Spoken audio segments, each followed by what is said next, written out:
sing it out. He has broken the chains. He has conquered the rain. His grace changes everything.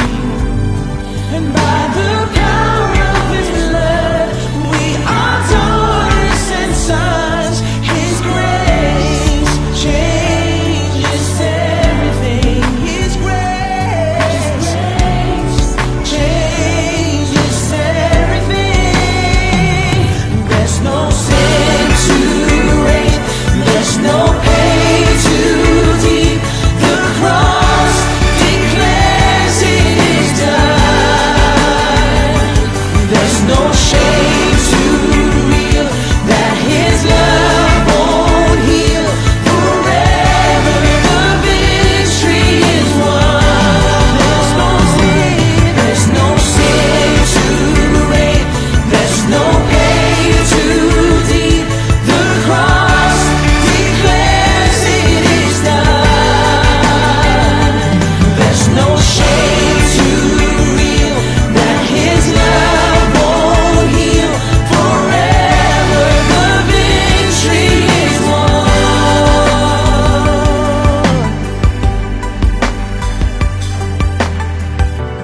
It is finished. It is finished. The victory is won. It is finished. It is finished. The victory is won. It is finished. It is finished. The victory is won. It is finished. It is finished. The victory is won. It is finished. It is finished. The victory is won. It is finished. It is finished. The victory is won. It is finished. It is finished. The victory is won. It is finished. It is finished. The victory is won.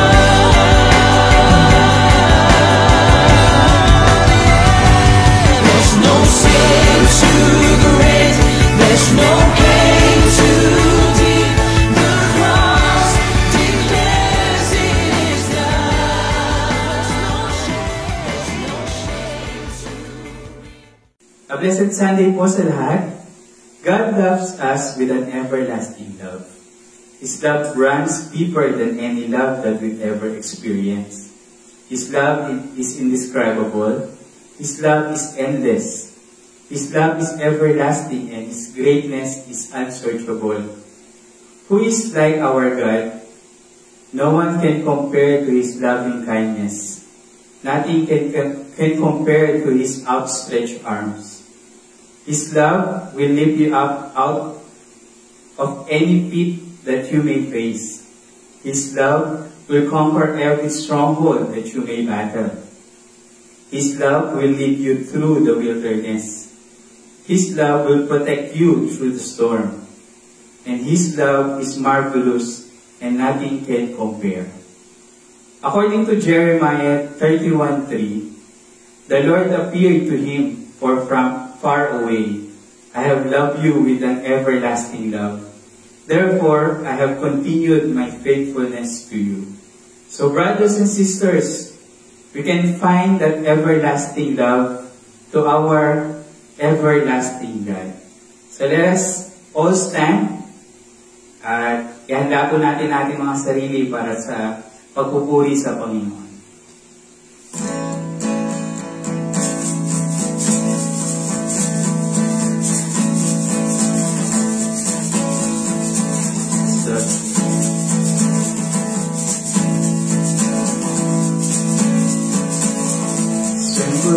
as we wait upon the Lord. We will wait upon the Lord. We will wait upon the Lord. Strength will rise as we wait upon the Lord. We will wait upon the Lord. We will wait upon the Lord. Our God, you reign forever.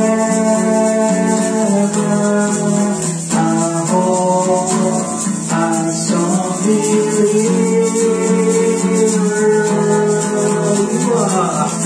You are the everlasting God, the everlasting God.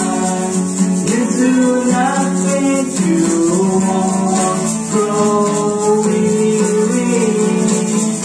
You are the defender of the weak. You comfort those who need. You lift us up on wings like eagles. Let's begin to declare. Strength will rise as we wait upon the Lord. We will wait upon the Lord. We will wait upon the Lord. Strength will rise as we wait upon the Lord. We will wait upon the Lord. We will wait upon the Lord. Our God, you reign forever. Our hope, our song deliverer.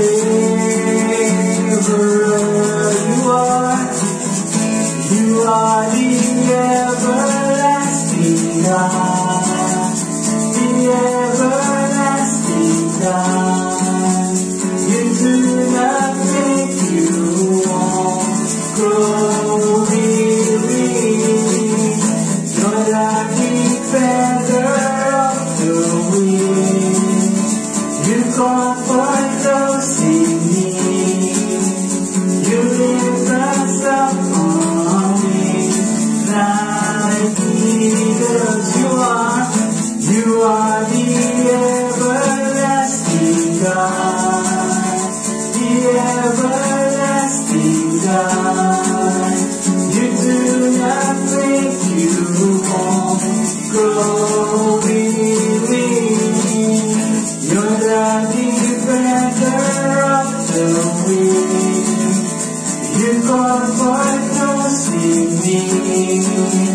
You lift us up on wings like eagles. For the last time. You are the everlasting God, the everlasting God. You do not think you won't grow weary. You're the defender of the weak. You comfort those in need. You lift us up on wings like eagles.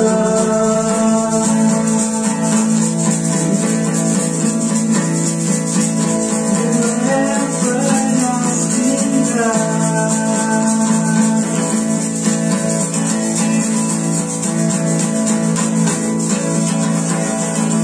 Lord, you are the everlasting God. Let's continue to praise the Lord.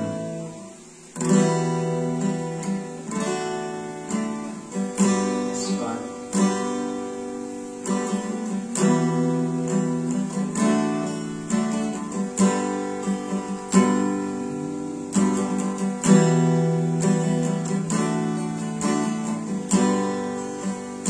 One thing I know that I have found through every troubles that surround. You are the rock that never fails. You never fail.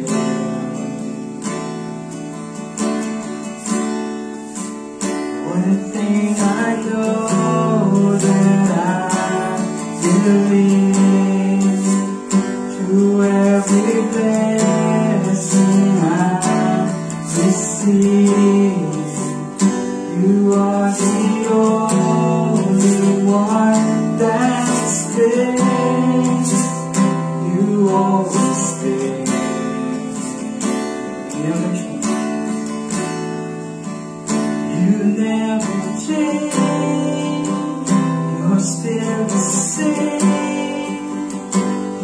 are the everlasting God.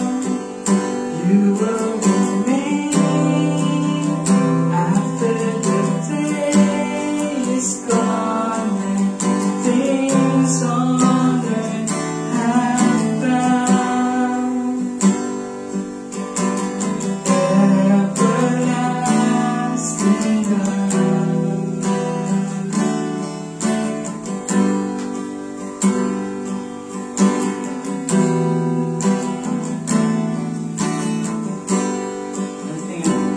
Thing I know that I have found through all the troubles that surround. You are the rock that never fails. You never fail.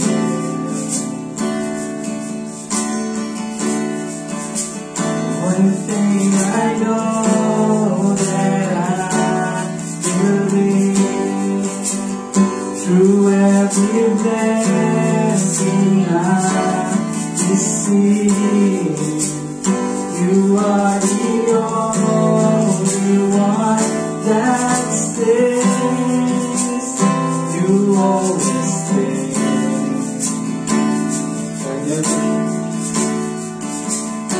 You never change. You're still the same.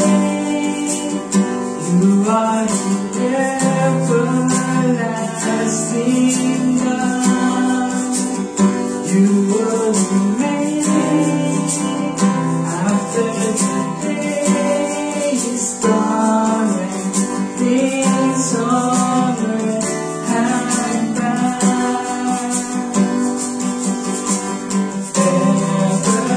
Everlasting God, you never change. You're still the same. You are the everlasting God. You will remain after the day is gone and things on earth have found.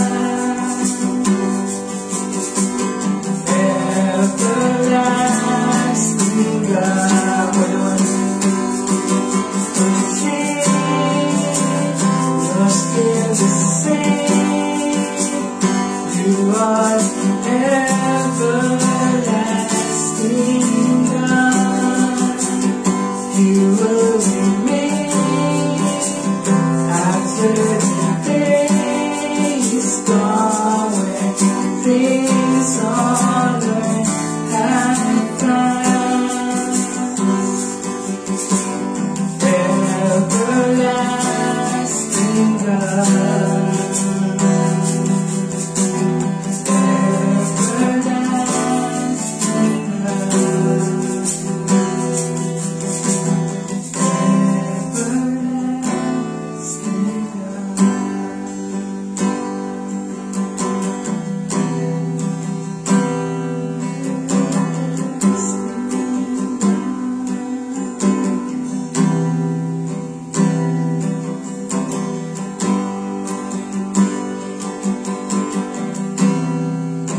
same yesterday, today, and tomorrow.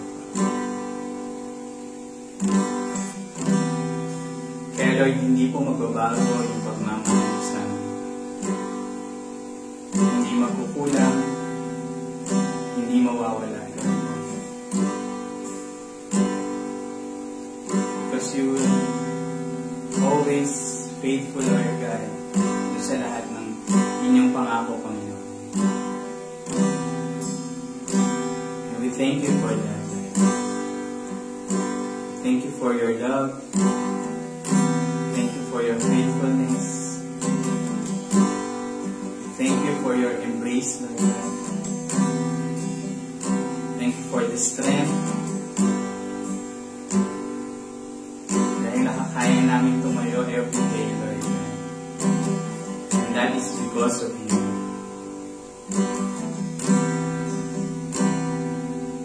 May we continue to declare your goodness, your faithfulness, your power.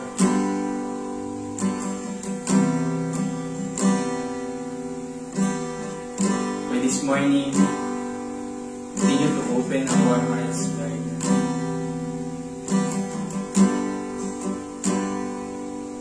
so that we can listen to every word that you will say, so that we can hold on, Lord God, dun sa mga promises niyo, mga sasabihin sa amin. We thank you for this day, Lord. Thank you for the life. Thank you for everything that you have done to us, Lord.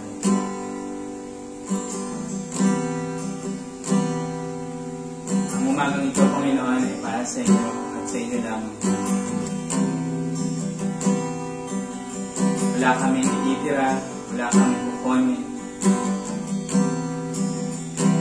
Dahil ang lahat, Panginoon, ay dapat sa inyo lamang. We thank you, Lord God. We praise you. We honor you, Lord God.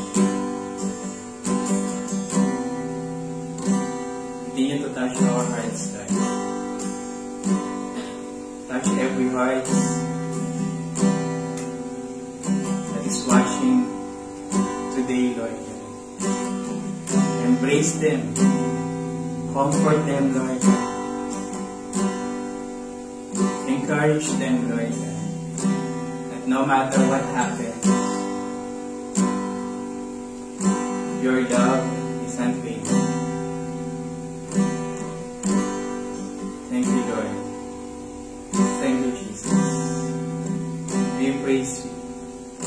We honor you, Lord. We bring back all the glory and all the praise.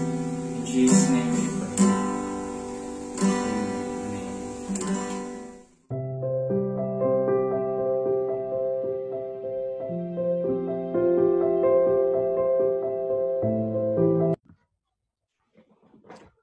Magandang umaga, ABC. Blessed Lord's Day sa lahat. It is such a good privilege na ako'y nandito as we deliver God's Word for His glory and His purpose.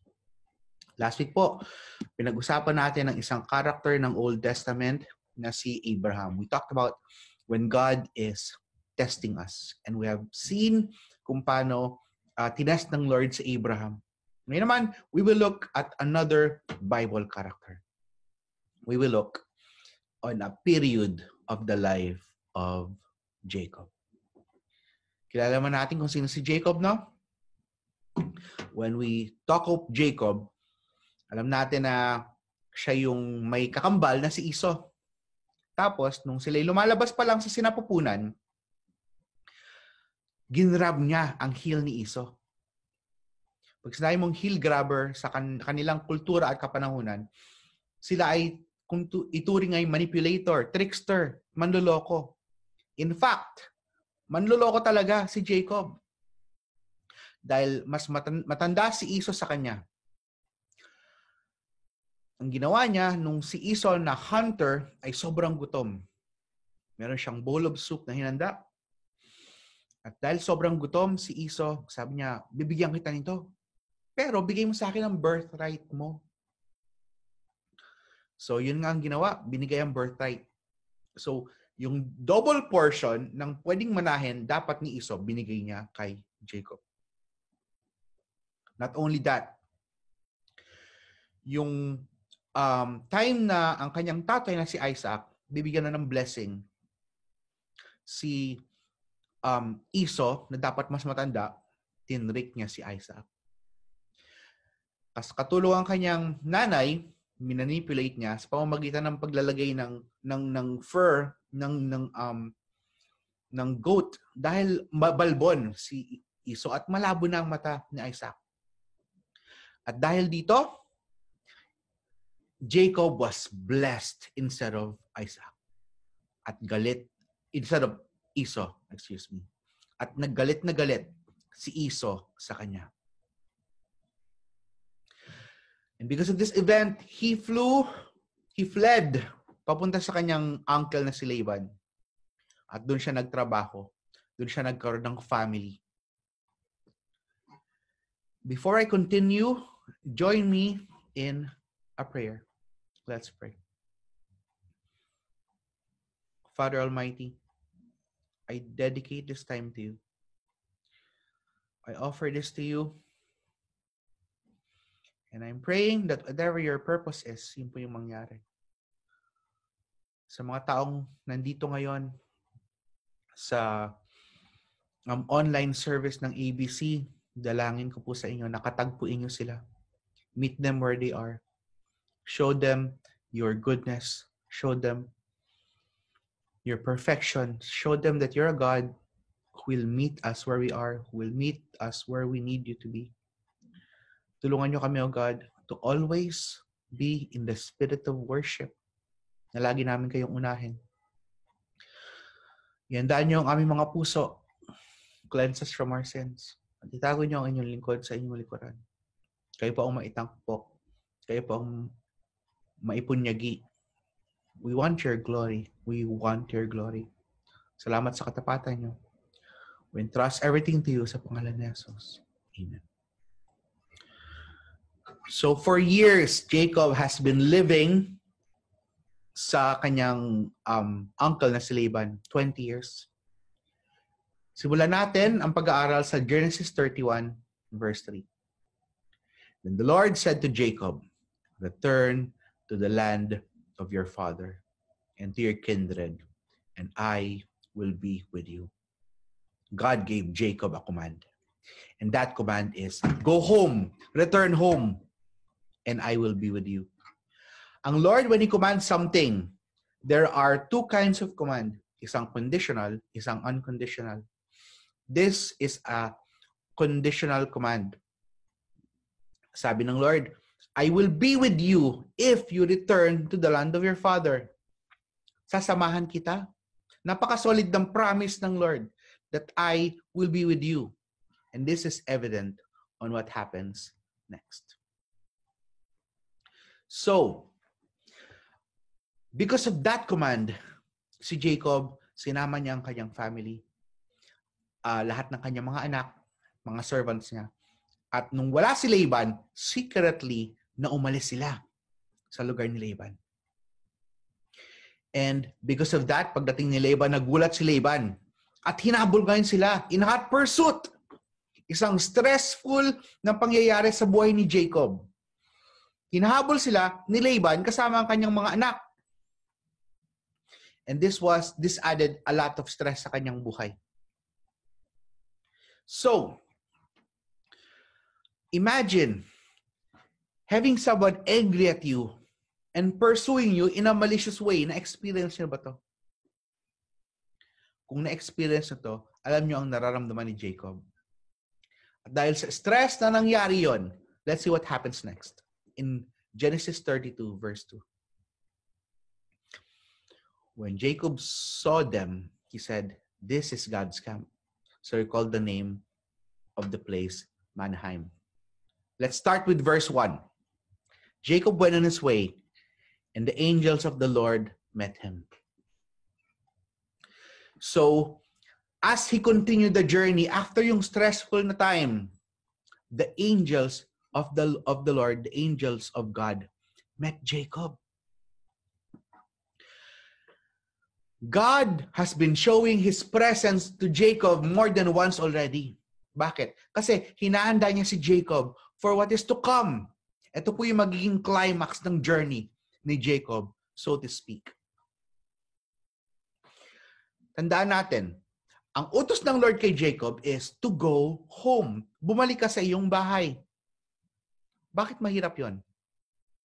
Ano sa palagay niyo ang biggest obstacle para ma-follow niya ang command ng Lord to go home?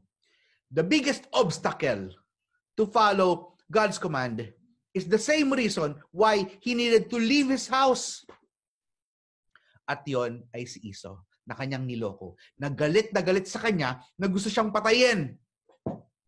The same reason he went away. The same person, the same reason why he have not seen his mom, his family for 20 years. Hanggang sa namatay na ang kanyang nanay.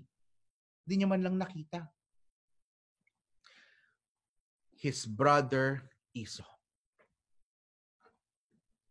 Verse 3 of Genesis 32. Jacob sent messengers before him to Esau his brother in the land of Seir, the country of Edom. So binigyan niya ng messenger. So verse 6 sabi, and the messengers returned to Jacob. Ito na yung reply, saying, we came to your brother Esau, and he is coming to meet you. And there are 400 men with him. Papunta ngayon sa kanya, ang kanyang kapatid, nagalit sa kanya dati, na gusto siyang patayin. Not only alone, but with 400 men. Ang dami. He wants to meet Jacob with 400 men. Wow. Ano kayang nangyari kay Jacob? What was his reaction? Sa verse 7, then Jacob was greatly afraid and distressed. He was greatly afraid and distressed. Pag-usapan po natin ng fear, takot. Kung na-experience na matakot sa isang threat na galing sa isang tao, you can relate to this. Ang fear po, it's a really crippling feeling. Pag ikay takot, pag ikay merong fear sa puso mo, napaka-limited ng kilos mo, hindi mo alam ang gagawin next. You remember? Sa aming school, sa international school na meron po ako mga colleagues na nag-try na i-trap ako. I was chosen to be the summer school director at that year, and some of them wanted my position. They didn't want me to be in that position. So ang ginawa nila, they manipulated the event. They called a meeting kasama yung isa naming boss. This has happened years ago. At gusto nilang mapahiya ako to lose face. So nag-invite sila ng maraming colleagues para ma-witness. When that happened, they were really manipulating the situation and they wanted me to fail. When that was happened, I was greatly afraid and I was really angry. I struggled with those emotions. I was scared that I might lose my job. At dahil doon, I became aloof. At hindi ako nakapag-socialize sa aking mga kasama sa trabaho for years. Bakit? Dahil sa takot. Si Jacob, dahil sa kanyang takot, iniwanan niya ang kanyang family. 20 years, hindi niya nakita ang kanyang mga magulang. Ngayon, mas malaki pa rin ang takot niya. Bakit malaki? Kasi ngayon, pag si Esau dati, ang threat niya, papatayin si Jacob. He promised to kill him. Pero ngayon, if Esau, with his 400 men, wants to kill him, hindi lang buhay niya ang endangered. Also, the danger is in the lives of his wives and children. Nasa panganib din ang kanyang pamilya. So, anong ginawa ni Jacob?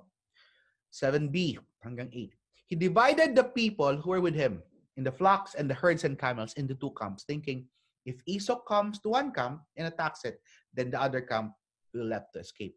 So, hinati niya ang kanyang pamilya, ang kanyang camp sa dalawa. Pag hinabol ni Esau ang isa, at least makaka-survive yung isa. Ganun yung thinking niya. So, because of this, he was at the end of his rope. In one of the most stressful times in his life, he called on to God. I pray mga kapatid that we call to God regularly, that it's our habit, just like breathing, to call to God. Not only when we're in trouble, but all the time. So, when he was in big trouble, he called to God. Tandaan natin, galing siya sa stress na hinahabol siya nung kanyang uncle na si Laban. Kakatapos lang nung stress na yon. Ngayon naman, yung stress behind him, si Laban, tapos na, meron namang threat in front of him si Esau. Parang nasa gitna siya, nag-uumpugang bato. Let's i-analyze ngayon natin kung paano nanalangin si Jacob. How he prayed to the only one who can save him. Verse 9, Jacob said, O God of my father Abraham and God of my father Isaac. Sa prayer ni Jacob, number 1, he established who God is. He established kung sino ang Panginoon. Madalas po, tayo nagkakaroon ng fear o tayo nagkakaroon ng prayerlessness mainly because we do not know who God is. Madalas tayo nag-worry kasi hindi pa natin natatry kung gaano katapat ang Panginoon sa buhay natin. Sabi ng Biblia, come and taste the goodness of God. Pag nakita mo na kung gaano katapat, kabuti ang Panginoon, then you will have more confidence sa iyong mga hinaharap. And in his prayer, he established first kung sino tong Diyos na kanyang sinasamba. Verse 9b, O Lord, who said to me, return to your country and to your kindred, that I may do you good. Not only did he establish who God is, he restated God's command.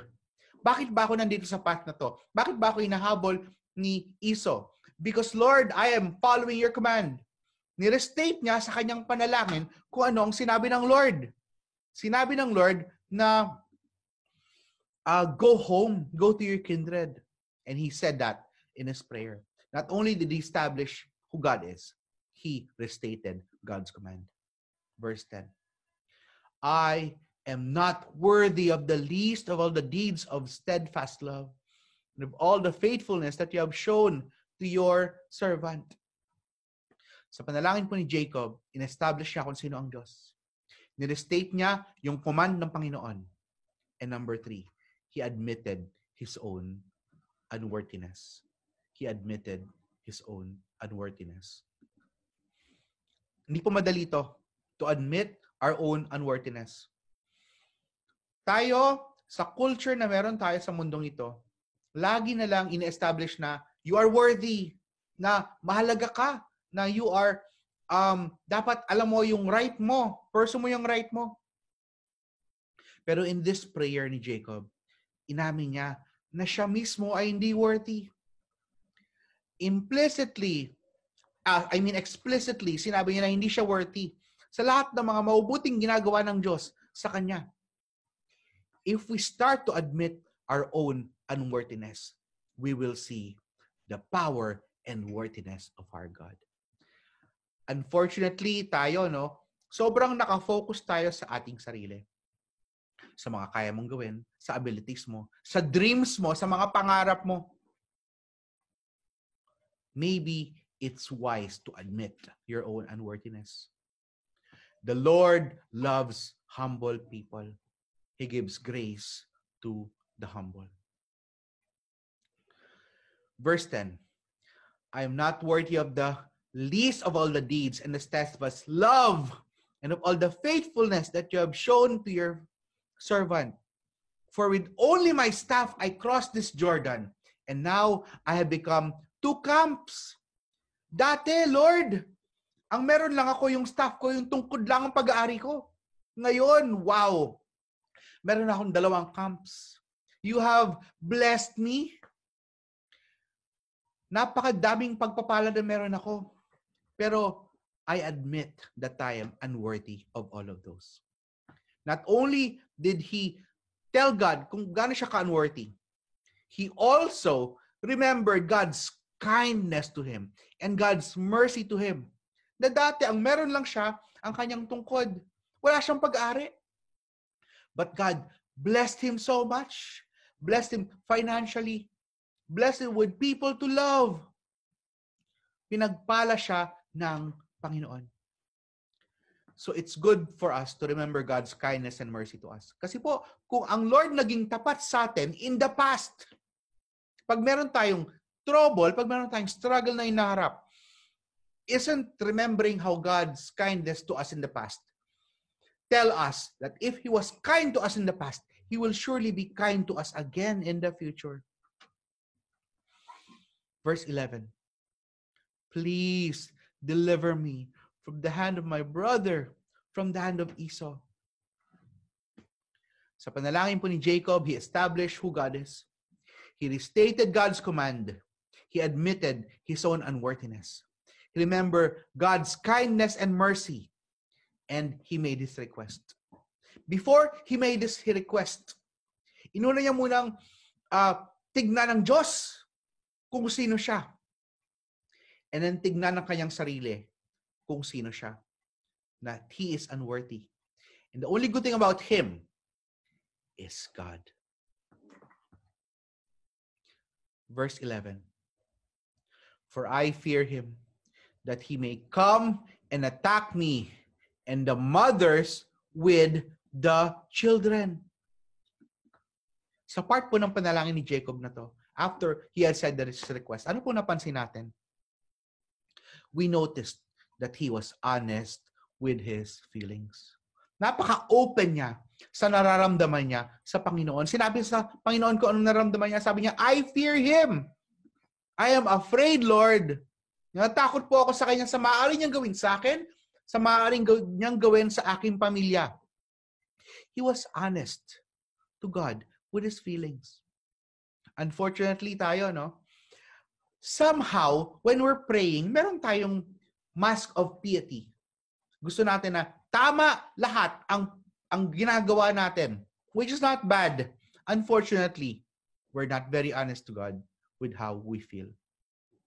I pray sa ating relationship with God, we are respectful. We know who He is, who we are, but at the same time, we are honest with Him, with His feelings. Mga kapatid, yung nararamdaman mo, yung struggle mo nararamdaman, God knows it already. You know, the worst part, the worst thing that can happen, kung sasabihin mo sa Kanya, yung feelings mo, yung nararamdaman mo, the worst thing that will happen is you will become closer to Him.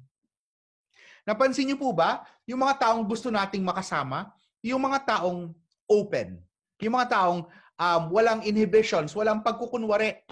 Pag open ang isang tao sa kanyang nararamdaman, para bang mas madali natin siyang ma-welcome. Walang maskara. And that's really helpful sa atin when we're dealing with God, especially when we're having struggles. Be honest with Him, with our feelings. Genesis 32, verse 12. But you said, I will surely do you good and make your offspring as the sand of the sea, which cannot be numbered by multitude. Sa panalangin po ni Jacob, he established who God is. He restated God's command. He admitted his own unworthiness. He remembered God's kindness and mercy. He made his request. He was honest with his feelings. And number 7, he held on to God's promise. Pinanghawakan niya ang pangako ng Panginoon. He held on to God's promise. Napakadaming promises ang binibigay sa atin ng Panginoon sa kanyang salita. Unfortunately, kaya tayo nawawalan ng confidence is because, number 1, you don't know the promise. Baka hindi natin alam yung rich na promises na mga binibigay sa atin ng Panginoon.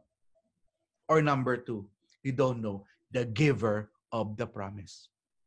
Baka kaya hindi ka makapaglagay ng faith mo kasi you don't spend enough time with God to know Him. When you have known God, how faithful He is, you will know how good He is. And this will give you confidence in times of trouble. Verse 13. So he stayed there at night. And from what he had with him, he took a present for his brother Esau. So, dahil galit si Esau, anong dapat gawin? Bigyan ng gift. So si Jacob po, meron siyang binigay na gifts kay Esau. Ano tong binigay na gift ni Jacob kay Esau? 200 female goats, 20 male goats, 200 na babaeng sheep, 20 rams, 30 milking camels, 40 cows, 10 bulls, 20 female donkeys, at 10 male donkeys. Wow! Hindi lang niya binigyan ng animal si Esau. Binigyan niya ng pangkabuhayan showcase. This is livelihood. This is money-making. This is empire-making gifts. At that time, dahil sila po ay highly agricultural, pag meron ka nito, you certainly had it made. Meron ka nito, meron kang 20 male goats, 200 male goats, talagang mapapadami mo yan. Yayaman ka na. Tapos, nung sinend niya, hindi niya sinend lahat. Sinend niya to by batches. Each batch, isa-isa. Binibili na niya yung tao na magsisend. Sinasabi niya na, sabihin mo to kay Esau. They belong to your servant Jacob, but they are a gift for his master Esau. Look, he's coming right behind us. So yun ang sinabi niya, nasabihin sa mga magbibigay ng gift. Tapos, the same thing, ang ginawa niyang instruction sa second and third na herdsman na nakafollow. Yung second batch, third batch, ganun din ang binili niya. You must say the same thing to Esau when you meet him. And to be sure to say, look, your servant Jacob is right behind us. So, hindi mo na siya humarap sa kanyang kapatid.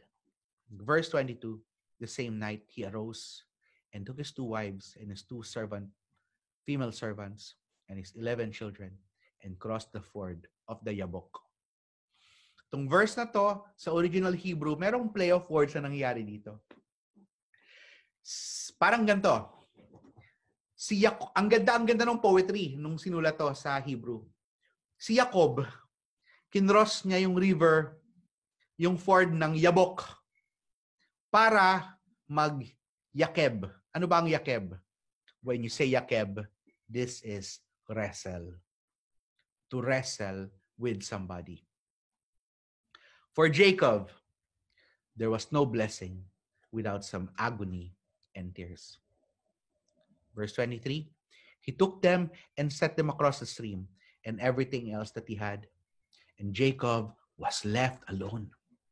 And a man wrestled with him until the breaking of the day. A man wrestled with him until the breaking of the day. This is one of the most famous episodes in Jacob's life when he wrestled with a man. This is his encounter with God. Encounters with God, it is a very personal thing. Tayo po, when we have encounter with God, it will never happen in a group. Yung encounter mo, sa'yo yan. Yung encounter ko, sa akin yan. It's for you, for me alone. Up until now, si Jacob po, he's a very good fighter. He fought with Esau.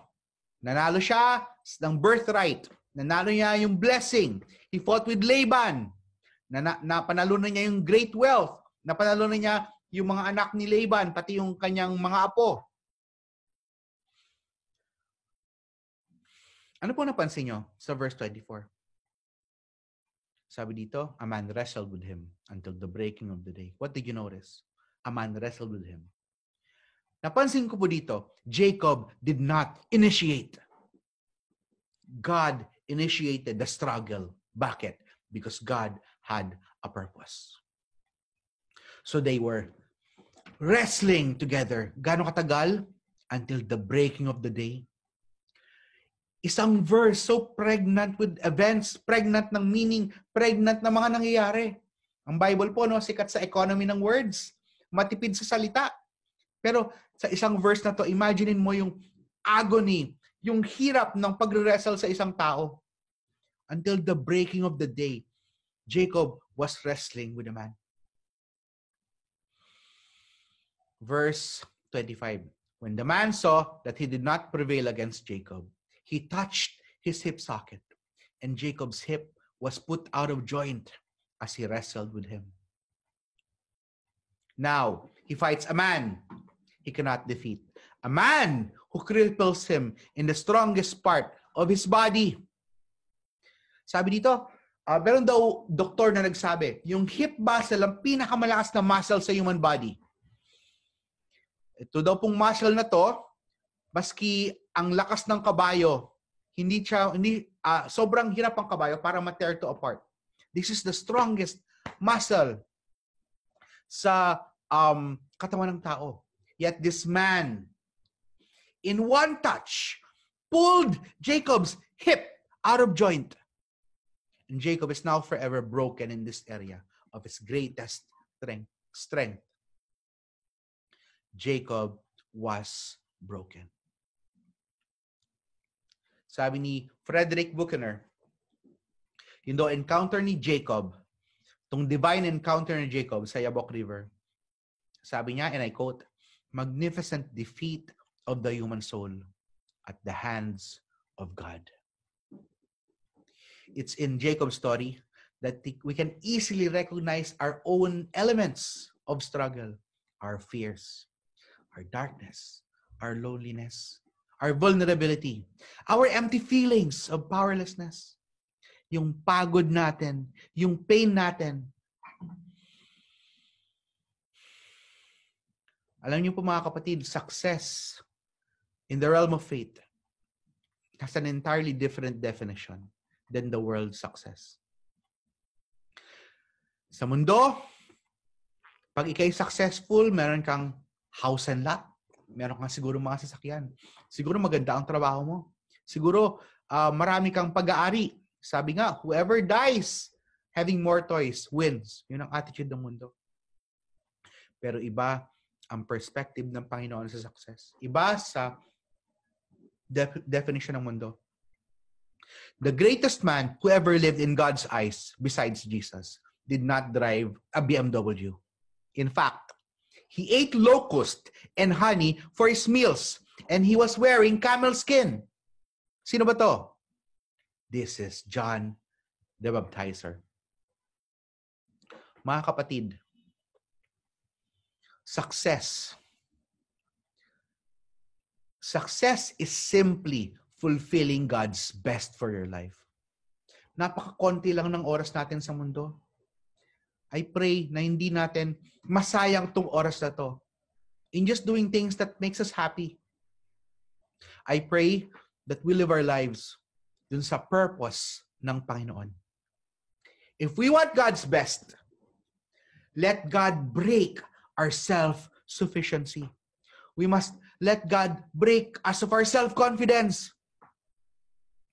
We must let God break us of those areas where we think we're strongest before He can make us truly strong in Him.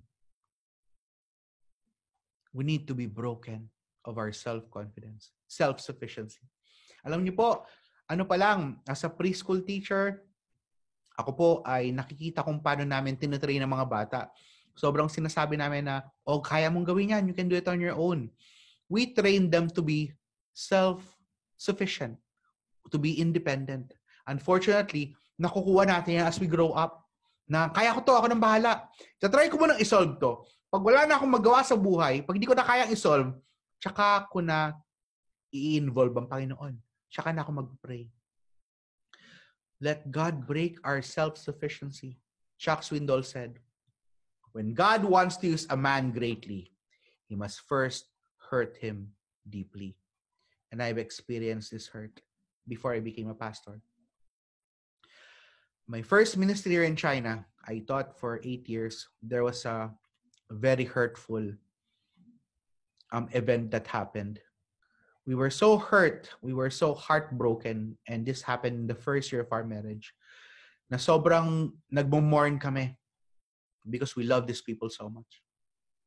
Not only that, yung shinare ko kanina na na-hurt ko sa summer school, God used those events para i-prepare ako, ang puso ko, to be used sa ministry. Not only that, pati sa ministry, there's a lot of pain. We have experienced a lot of our friends being arrested. This was so painful for us. For probably 1 year, we were mourning. But God is preparing something beautiful for us. At nakikita na namin siya. That has been true of all of God's servants throughout the history. Before God used Moses to deliver his people of Egypt, he had to put him on the backside of the desert, taking care of sheep for 40 years. Before God has used Isaiah, one of Israel's greatest prophets, he had to bring Isaiah to the point where he cried out, "Woe is me!" Before God used Apostle Paul sa New Testament, he had to give him a thorn in the flesh to keep him from becoming conceited. Si Paul po, he was taken to the third heaven. This might be a vision or the reality. He was shown great things. Sobrang gandang things. But sa gitna nito, he was given thorn in the flesh. Bakit? To humble him. Verse 7 of 1 Corinthians 12, lest I should be exalted above measure by the abundance of the revelation, a thorn in the flesh was given to me, a messenger of Satan to buffet me, lest I be exalted above measure.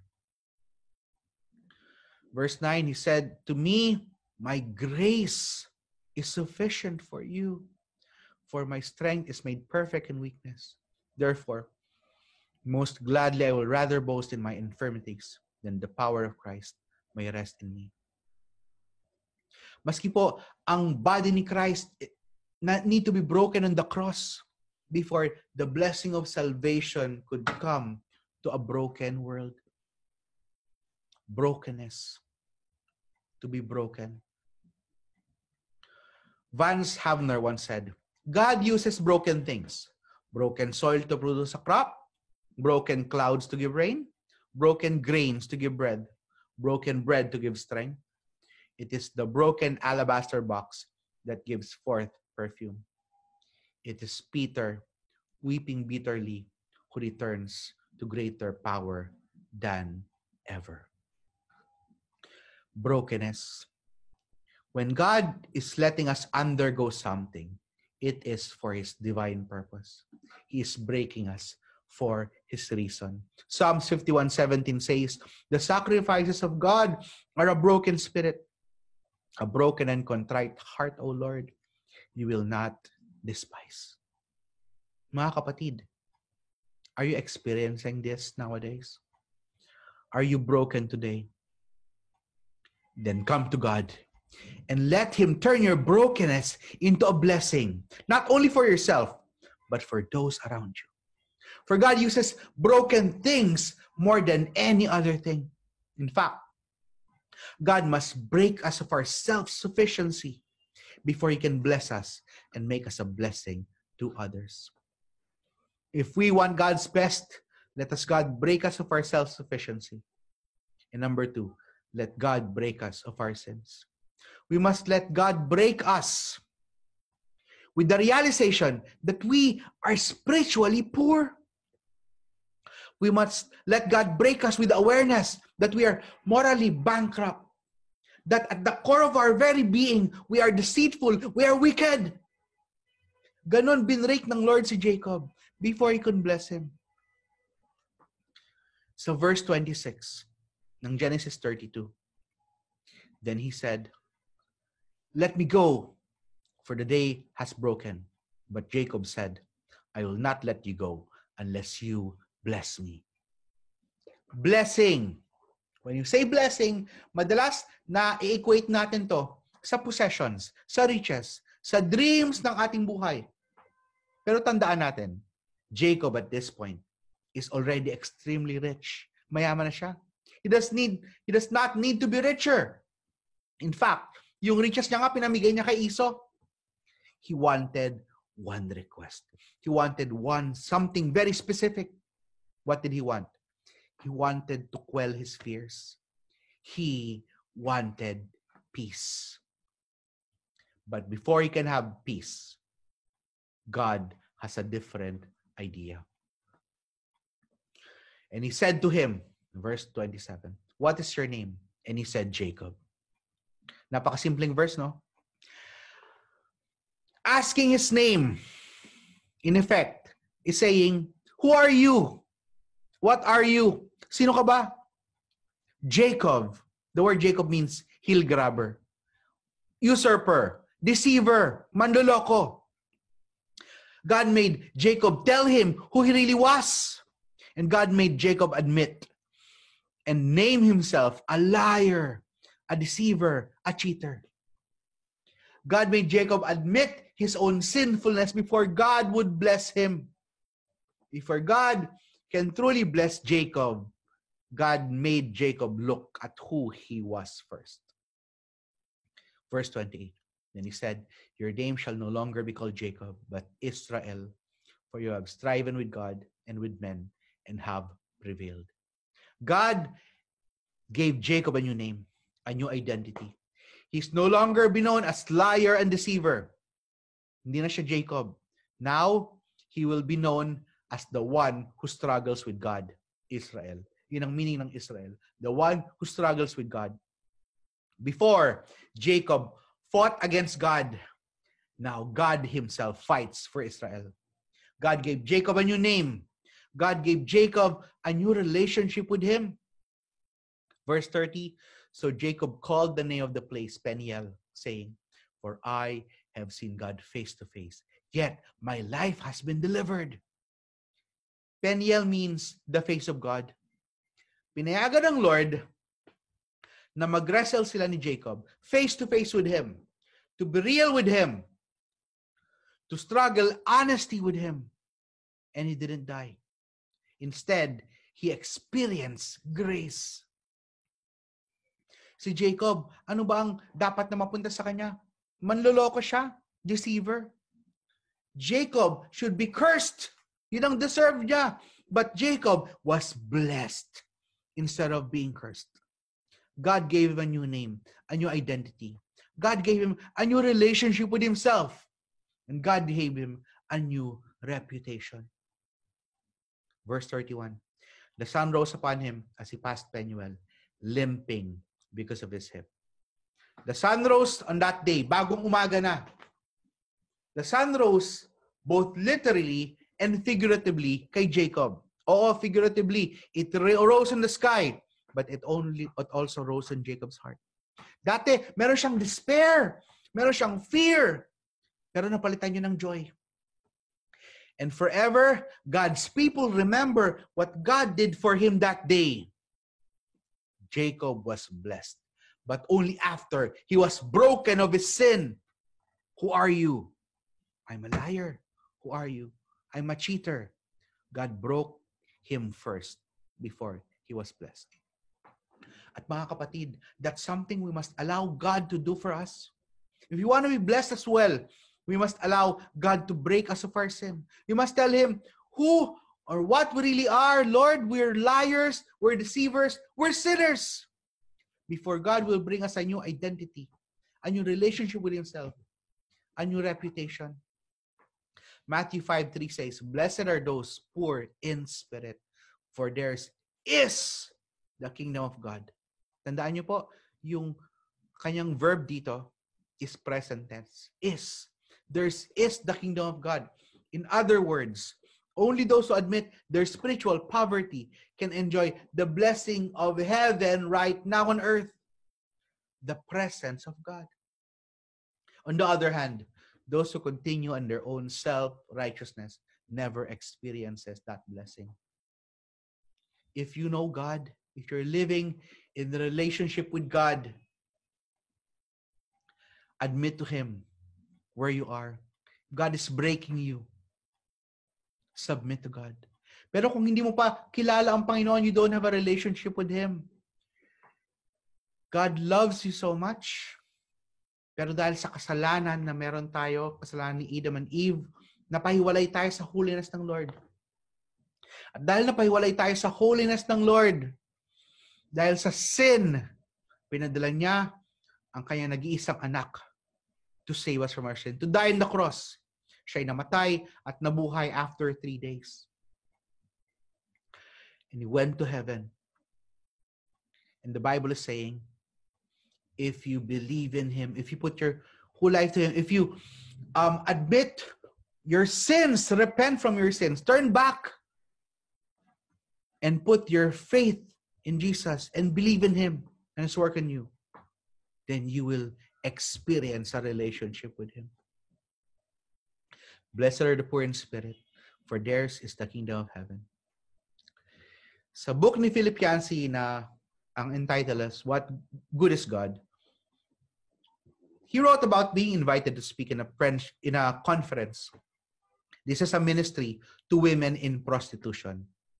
After discussion sa kanyang asawa, pumayag na dun sa invitation at sabi niya, in one condition, gusto ko ng opportunity na matanong yung mga tao. Gusto kong marinig yung mga stories nila, yung mga prostitutes.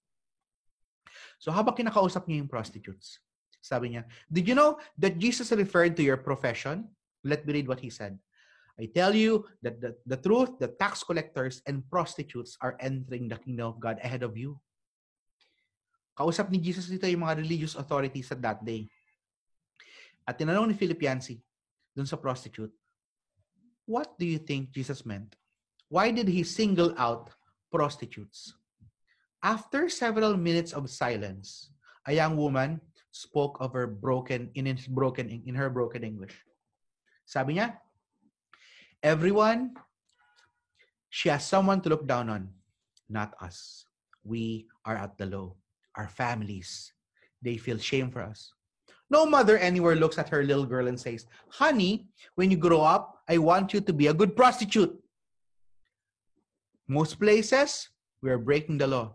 Believe me, we know how people feel about us. People call us names. Whore, slut, hooker, harlot. We feel it too. We are the bottom. And sometimes, when you're at the low, you cry for help. So when Jesus comes, we respond. Maybe Jesus meant that. Mga kapatid, blessed are the poor in spirit, for theirs is the kingdom of heaven. The kingdom of heaven is not for the self-righteous.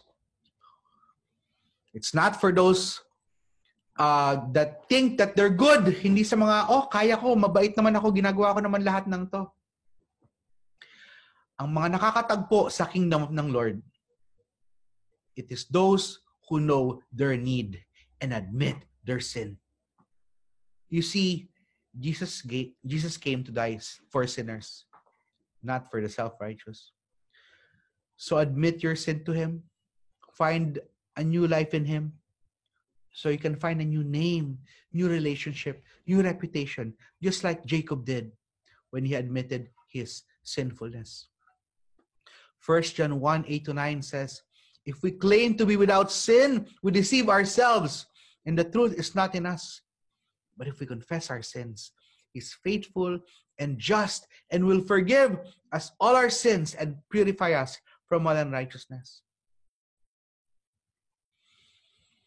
This is not just true for unbelievers only. This is also true for us as well. We too must be honest with God and admit our sin if we're going to be blessed and to be a blessing with others. Si John, he wrote these words to his brothers in Christ, to his fellow believers. Bakit? Because it's also for believers. Mga kapatid, anong situation ang fini-face mo right now? Are you facing an easy situation? Or perhaps you're struggling. Perhaps you're hurting. Nagkakaroon ka ba ng hard time? Tinatanong mo ba, bakit nangyayari to? Why me? It doesn't make sense.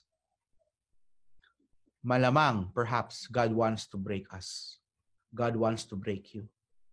Perhaps He wants to say to us, my grace is sufficient for you, for in weakness, you will rely on my strength. 1 Corinthians 12:9. And I will close with this. There is a boy in a garden walking. And in that garden, attached to a flower, he saw a chrysalis. Inside the cocoon, there was a butterfly.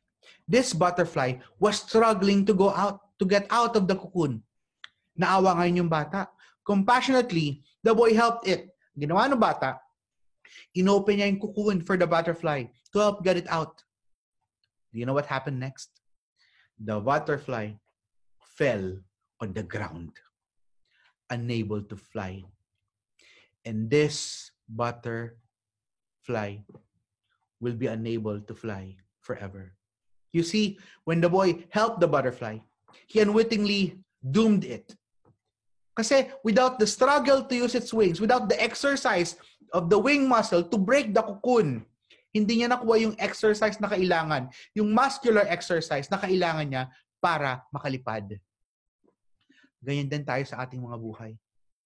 When God is breaking us, when we're experiencing hardships, when we're having financial crisis, when we're experiencing unrooting, God is preparing us to rely on Him. God is preparing our souls to grow more in Jesus. How about you, mga kapatid? Anong hardship ang na-experience mo today? Are you having some financial crisis? Baka naman may na-experience kang relationship troubles. Baka you're experiencing uprooting. Brothers and sisters, let go of your self-sufficiency. Go to God. Spend time with Him. Wrestle your struggles in His loving arms. And finally, let go, like Jacob did. God breaks us so that we might be useful and soar for Him. Let's pray. Panginoon, salamat sa example ni Jacob. Kung ano man ang naranasang sitwasyon ng aking mga kapatid, I'm praying for them. Praying, Lord, that may this word be powerful and helpful in this situation, their situation. Katagpuin niyo sila kung nasaan sila, O God, that they might see the value of brokenness. And if we're broken, may we go directly to you to humble ourselves, to learn from you, and may we grow more in Christ-likeness. We pray this in the name of our Lord Jesus. We give all the glory to. In Jesus' name we pray. Amen.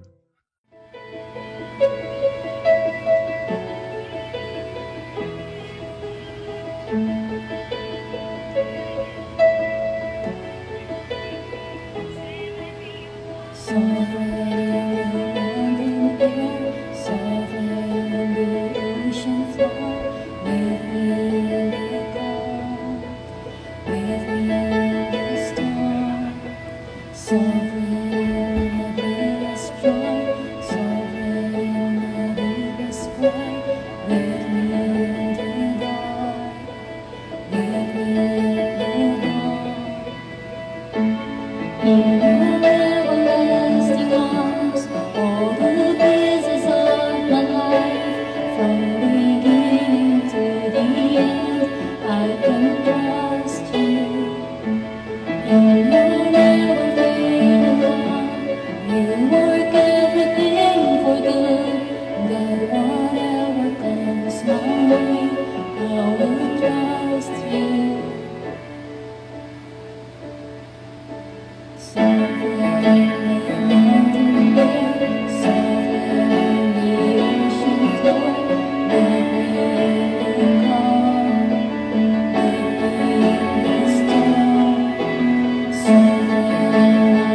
Now, may the God of peace, who through the blood of the eternal covenant brought back from the dead our Lord Jesus Christ, that great shepherd of the sheep, equip you with everything good for doing his will, and may he work in us what is pleasing to him through Jesus Christ, to whom be glory forever and ever. Amen.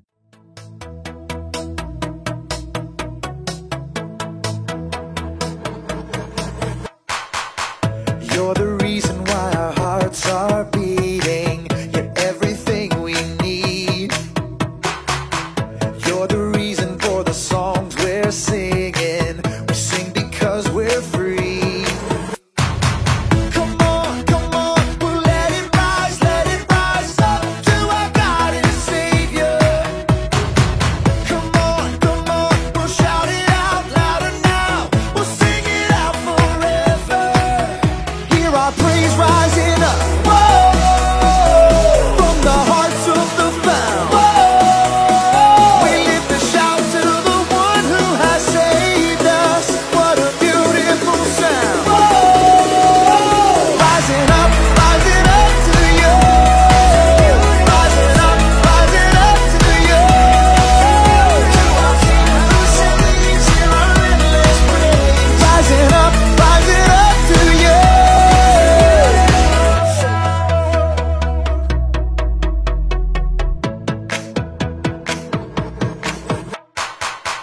You're the